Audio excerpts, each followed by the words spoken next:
அமைச்சர் பொன்முடி பெண்களை இழிவா பேசி இருக்கிறாரு. அதுக்கு இன்னைக்கு துணை பொதுச் செயலாளர் பதவியிலிருந்து அவரை நீக்கியிருக்காங்க. இதை பத்தி உங்க கருத்து என்ன? அமைச்சர் பொன்முடி இப்ப மட்டும் இல்ல, அவர் எப்பவுமே பாத்தீங்கன்னா பெண்களை இழிவாக, பெண்கள் மட்டுமல்ல சில சமுதாயம் தாழ்த்தப்பட்ட சமுதாயத்தை பற்றியும் அவர் இழிவாக பேசுவது அவருடைய குணமாக விட்டது.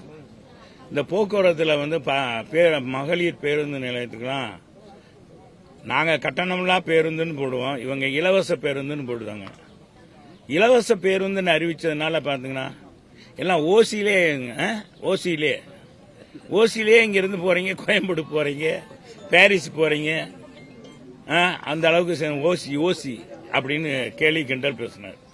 அதை நான் முதல்ல நான் தான் தமிழ்நாட்டில் முதல்ல அதை எதிர்த்து வன்மையாக கண்டிச்சவன்.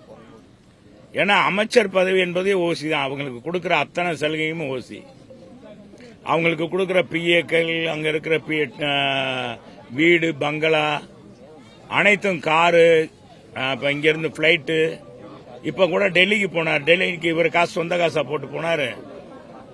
அது எல்லாமே அரசாங்க பணம், அமைச்சர் என்ற தகுதி இருக்கிறதுனால தான். இதெல்லாம் எப்படி கிடைச்சது? மக்கள் வாக்களித்து திராவிட முன்னேற்ற கழகத்தை ஆட்சியில் அமர்ந்ததுனால தான். இது அந்த முதலமைச்சருக்கு லேட்டா தெரியும். எதுவுமே அவர் லேட்டா தான் தெரிஞ்சுக்கிறார். செய்திகளை உடனுக்குடனும் துல்லியமாகவும் தெரிந்து கொள்ள சப்ஸ்கிரைப் பண்ணுங்க.